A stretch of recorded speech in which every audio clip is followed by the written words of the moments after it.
నేను ఈ ఉద్యోగులకు సంబంధించినటువంటి అంశం మాట్లాడాలనుకుంటా ఉన్నాను. ఎందుకంటే ప్రభుత్వ ఉద్యోగులు అనేవాళ్ళు ప్రభుత్వానికి రథచక్రాలు లాంటి వాళ్ళు సంతోషంగా ఉంటేనే అభివృద్ధి కార్యక్రమాలు సంక్షేమ కార్యక్రమాలన్నీ కూడా ప్రజలకు సజావుగా చేరేటువంటి అవకాశం ఉంటుంది. ఈరోజు వాళ్ళందరూ కూడా తీవ్రమైనటువంటి మనోవేదనతో ఆవేదనలో ఉన్నటువంటి పరిస్థితి ఉంది.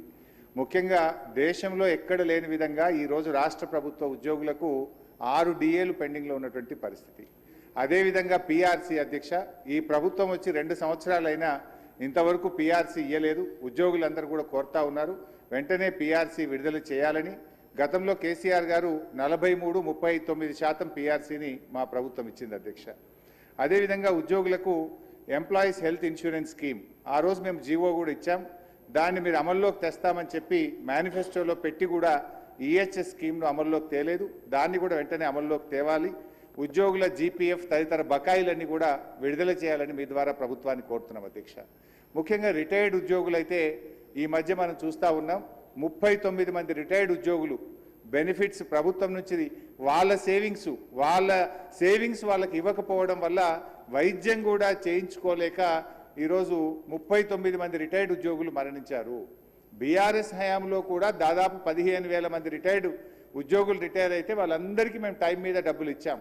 కానీ కాంగ్రెస్ హయాంలో, ఎందుకంటే ఈరోజు నేను అసెంబ్లీకి వస్తూ ఉంటే పొద్దున్నే నా సిద్దిపేటలో ఒక డాక్టర్ జగత్ Kumar Reddy retired JD veterinary పొద్దున్నే నా దగ్గరికి వచ్చి అన్నా కొద్దిగా అసెంబ్లీలో మాట్లాడు, నేను అక్టోబర్ 2024లో రిటైర్ అయినా ఇంతవరకు ₹1 రాలేదు. హైకోర్టుకు పోయి ఆర్డర్ తెచ్చుకున్నా అయినా రాలేదు. హైకోర్టులో కంటెంప్ట్ వేస్తే కూడా వాయిదాలు అడుగుతూ ప్రభుత్వం మమ్మల్ని ఇబ్బందులు పెడతా ఉంది.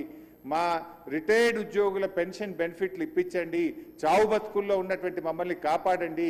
30-35 ఏళ్ళు ప్రభుత్వానికి సేవ చేసినటువంటి రిటైర్డ్ ఉద్యోగులను ఈ రకంగా వేధించడం ప్రభుత్వానికి తగదు, దయచేసి ప్రభుత్వం దృష్టికి తీసుకుపోండి అని చెప్పి పొద్దున్నే నా ఇంటికి 7 గంటలకే వచ్చి కూర్చున్నాడు సార్.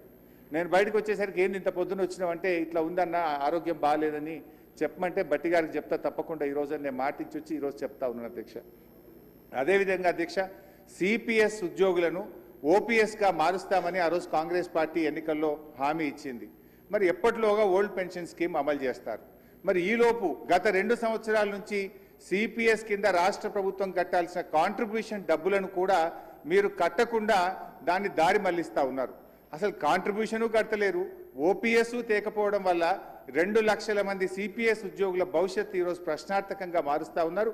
దయచేసి సిపిఎస్ కాంట్రిబ్యూషన్ కట్టండి, ఓపీఎస్ విధానాన్ని ఇచ్చిన మాటకు కట్టుబడి తక్షణమే అమల్లోకి తేవాలని చెప్పి మీ ద్వారా కోరుతున్నాం అధ్యక్ష. అదేవిధంగా పోలీస్ డిపార్ట్మెంట్లో కూడా అధ్యక్ష సరెండర్ లీవులు 5 సరెండర్ లీవులు పెండింగ్లో ఉన్నాయి. టీఏలు రావట్లేదు, డిఏలు రావట్లేదు, స్టేషన్ అలవెన్స్ రావట్లేదు. మొన్న ఒక జూబ్లీ హిల్స్ ఎలక్షన్ ఉంటే యూసఫ్ గూడ బటాలియన్ మాత్రం సరెండర్ లీవులు టీఏ డిఏలు ఇచ్చిండ్రు.